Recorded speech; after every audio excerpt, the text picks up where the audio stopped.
The one big takeaway from Detroit, it is one big fucking punch in the gut. What is up, everyone? My name is Zach, and I'm bringing you guys a brand new review today for the movie Detroit, directed brilliantly by Kathryn Bigelow. Yes, I said brilliantly because she directed the hell out of this movie, just like she has done with her other two movies. I mean, Bigelow is an Oscar-winning director from The Hurt Locker, and I don't think The Hurt Locker is all that, but I understand why she won it. But here we are, Kathryn Bigelow. We're talking about your new movie, Detroit. And what is Detroit about? It pretty much is just about the Detroit riots that were happening after certain allegations happened against some African Americans. And from there, even though the movie says in the trailers marketed that it is about the Detroit riots, and it's mostly about one small scenario in the whole Detroit riots. Some gunfire starts going off from this motel, police start arriving, and all from there, it's all horrible interrogation, and when 3 people end up dying, it's like, what are you supposed to do from there? Well, I'm pretty much going to say about Detroit. I don't want to give away a lot of this plot of this movie because I didn't really know a lot about the Detroit riots. I knew what I'd learned from the history classes I've taken, but I've never actually heard of this incident. And after the movie, I actually did go and do some more research on it. And obviously some of this is based off not reality. A lot of it is based on true facts, but it's mostly taken from the statements and the facts that people have given out from what had happened. Let's talk about the performances first. The performances for this movie are fantastic.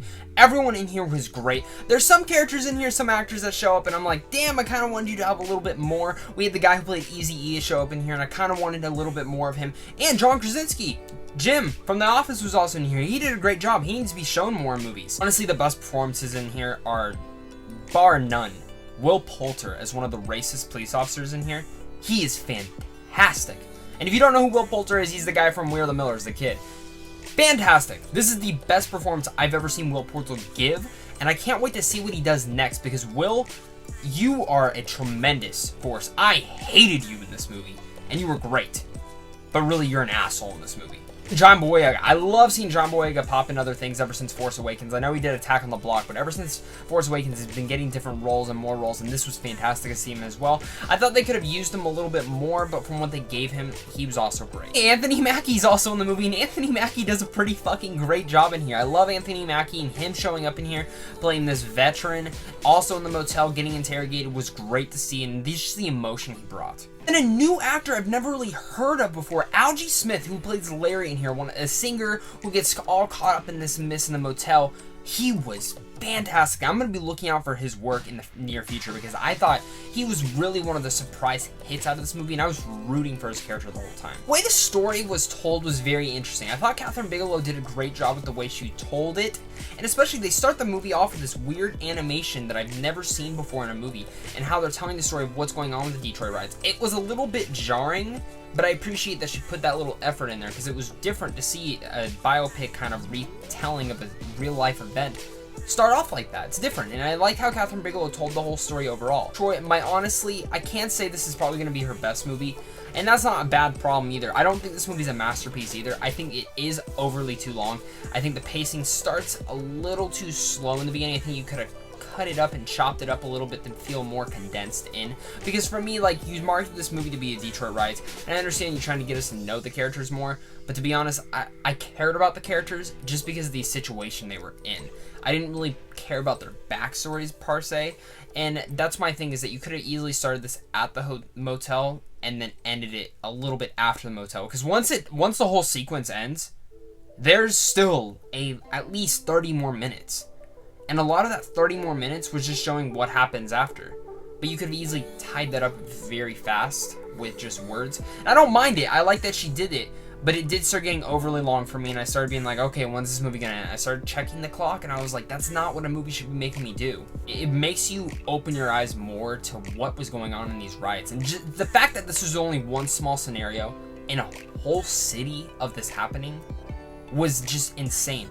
And yes, there are some good police officers in there who are like, okay, I don't want to do this. And you see that, and that's what I was glad that Kathryn Bigelow threw in there. That not all cops were bad at the time. There were some good ones that wanted to do good and didn't believe in this happening.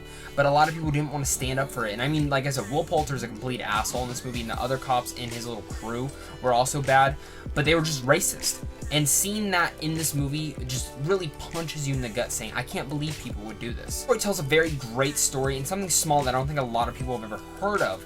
And I think it's a movie that a lot of people should go and see. I think this is a movie that's going to wake people up, because we still see some of these issues today, and that's not a good thing. Everything it was proving out to be. I don't think it's a masterpiece, but I think the performances in here and the way Kathryn Bigelow told the story was fantastic. I think Will Poulter honestly could be probably nominated for Best Supporting Actor in here. I think he did a bar none best performance he's ever done in a while. One of the best performances I've seen this year. You really hate the guy, and when I can pull myself away and not even think of him as Will Poulter anymore, as just that racist cop, and think of how much I hate him, that means this movie did a great job. And another great surprise, Algie Smith. I thought he did a fantastic job throughout this movie. Besides Will Poulter, I think both of them did probably the best performances in this movie. They'll direct this movie really well. So with all that said, I'm gonna give Detroit a B.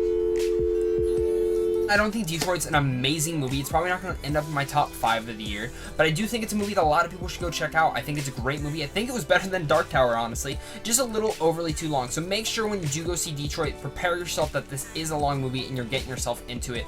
But what did you guys think of Detroit? Please comment down below and let me know, and let's talk about Detroit. What did you guys think of it? Did you guys like the directing? Did you like the way the story was told? Were you kind of disappointed? I liked it for sure. I don't think I'll ever watch it again, but it is certainly a wake-up call for me, and it really just, I'm going to go look up more about the Detroit riots, because I kind of wish the movie told more about it instead of this one scenario. But it was great to see that one scenario. Always, guys, if you like this and you want to see more, make sure to like and subscribe. And as always, guys, stay classy and have a great rest of your guys' weekend.